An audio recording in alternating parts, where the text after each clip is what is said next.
Gigantic, massive, huge. A few words you could use to describe Battlefield 1's first update. Battlefield dropped this update 15th November and it is truly gigantic, like 12 pages of PDF notes. That is crazy big for a first update and just proves how much support this game will get and that the developers are listening to our feedback and implementing our desires. I'm DRBC007 and I've read through all the update notes so that you don't have to and have picked out the most relevant points that I think will affect you and me. I've also linked the PDF of the full patch notes for you in the description. So let's get to it, and please, if I've missed something out that you think is important, please let me know in the comments below. Now, like many other reviewers have almost definitely included as their first point, Battlefield have added customization to the home screen. Yes, ladies and gentlemen, you did hear me right. One of the first changes you'll see in the full update is right there when you log in. This feature was requested by, I think researchers have said 1 billion people, and now you can dip in and change your layout without wasting time in the heat of battle. Can I get a high five? Maybe later, because there's much more to discuss. Next is a massive change to my favourite game mode, Operations. So sometimes it may feel as though the attacking team just gets demolished, losing 3 battalions before even taking Sector 2 on the first map. And I believe the developers noticed this too, so they increased the attacking team's number of lives from 150 to 250 for the 64-player game, and up to 200 on the 40-player game. The amount of tickets gained from killing retreating enemies has also been upped to 3 tickets per kill, and they have slightly reduced the time to capture flags. This is all good news, I think it's a great thing. Often when you're playing, you find that if you're on the attacking team, if you don't have a super attack-minded or particularly good squad or team, you do struggle, so I think this is great. Another massive gripe I saw on forums and experienced myself many times was the inability to change a squad leader without leaving the squad. Now, you have the option to change the squad leader. Yes, you do. A much requested and much needed feature is now where it should be. Moving on, what's it look like outside? Raining? Sunny? Well, in game, some of us were being lied to by Mother Nature, and Battlefield have fixed that for us. Some players may know that the weather wasn't always what it looked like. You'd be bunkered down in a sandstorm and the enemy could be charging towards you on a crisp, blue-skied day. I guess you can see what the problem was. That has now been sorted, so great news. They fixed elite dog tags not being unlocked properly. For me, this was an issue, because of course I have unlocked them all, but they just haven't been properly rewarded to me.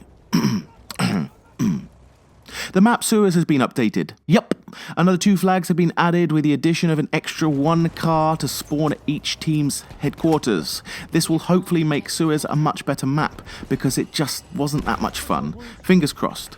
Spawning has been fixed. Where some spawn locations were, well, they were just terrible. Planes, for instance, will now spawn further back on certain maps to avoid behemoths.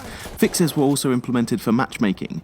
Players will now be matched together based on their current game skill rather than their global skill level. And alongside this was a massive amount of improvements for servers, stability, packet loss, lag, etc, etc, etc. And they fixed an issue where the quit button would not be available to players and would force them into another match before they could leave. In the tome of update notes that was released, there was a ton of things that I didn't even know were issues. But Battlefield devs look to be fixing so much stuff, it leaves me confident for what's to come. Now, they have also released these Squad XP boosts. You can get them in the Battle Pack section, and I've already seen them in action. It's pretty neat, and thanks to the unnamed soldier who gave me all that extra XP. Thank you very much. They also have released a rent-a-server option. I've never used it, I'm not sure if I will, but I know a lot of people who are super hyped for this, and I know it opens up huge amounts of potential for games like Fog of War and custom crazy fun times. The kill log has also had a bit of love, and now you can customize your kill log just for your squad or on certain areas around you. This could be super helpful to identify a threat like a hidden knife-wielding ninja that's quickly stabbing your squad to death. I'm super excited for this, and I'm looking forward to try it out, so I think it's going to really help. Weapons and gadgets, they also got a massive overhaul, and it wouldn't be a patch without it. So somehow, support got less love from the community, and apparently was less attractive. If you know me, you know I love support, so I don't really get this, but the support class has received buffs to their weapons, and this maketh me very happy. The LMGs are now more effective and viable as a mid-range weapon. They will add more suppression to enemies at mid-range distances, and have increased accuracy of all support variations of LMG. Great news. They also will increase in accuracy the longer they are fired, and low-weight LMGs now have the option to add a bipod. The Hellriegel for Assault class now overheats a little bit slower and has a slight increase to horizontal recoil. The Russian 1895 infantry and sniper has had a slight reduction in firing speed, and there has been a change to shotgun's buckshot consistency to lower the chances of huge damage hits and ones that barely scratch the enemy. The one omission in weapon balance updates is the 10A shotgun, especially the Hunter variation. This is regarded as a bit of an OP weapon, but hey, I guess they know what they are doing, and I love it as it is.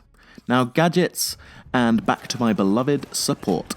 Limpet mines are now indestructible to snipers and will detonate when the timer reaches 0. The sniper now gets 2 gas and incendiary traps to make it more effective and in line with the HE trap, but possibly the biggest change to gadgets comes again with the support and its mortar. The mortar's firing accuracy has been reduced when firing quickly. Now, I've been there running through a trench and all of a sudden 3 or 4 mortars hit with quick succession.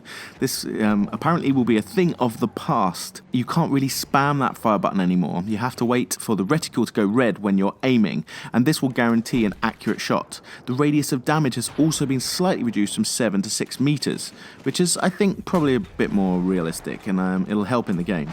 The time between setting the mortar down and actually being able to fire has also been increased.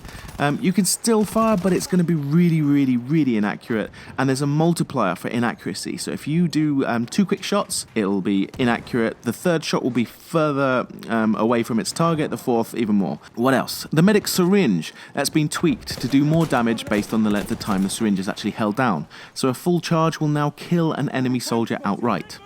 Vehicles have been changed too. The AA truck has had its radius decreased to stop some of the spawn camping that was occurring on a lot of matches. The AA gun has also had its damage reduced, especially against vehicle parts. The rank and dance of planes have had a blast damage and radius increase. Torpedoes from bombers now do more damage to land targets, and the fortress gun has had a massive damage increase against vehicles and an increase to the lethal hit radius against infantry. Cavalry soldiers now take less damage from headshots, not quite sure why, but they do, have an increased grenade throw distance and more damage from anti-tank grenades. This makes them a bit more versatile, so I guess a good thing. The Behemoth will also now show which parts are damaged, so you can see which seats are available when you want to spawn in it. Bringing the patch updates to a close, Battlefest should have started now, and along with that should be some form of community challenge. Plus the Revision 5 battle packs are now live, and a new battle pack should be available, but I'm pretty sure that that's the Squad XP boost that was discussed earlier. Huge respect for Battlefield for delivering such a gigantic patch, less than a month since release, and with the clear drive from the devs to continue supporting us in the game, they're already requesting more feedback, tweeting and wanting suggestions about what to do next. So my suggestion is keep busy on their forums like I do, and feed what's wrong with their game back to them. They are clearly eager to help, and they are listening to us, which is a rare thing, so just keep doing it. Well, that's about it. As I said, please let me know what you think about this patch. The full update notes are in the PDF in the description, and I'd love to hear what you guys think of it. Or if I've missed something out that you think is important, just let me know and comment below.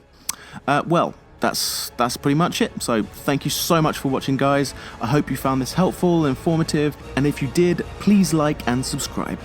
Thanks again. I'm DRBC007, signing off.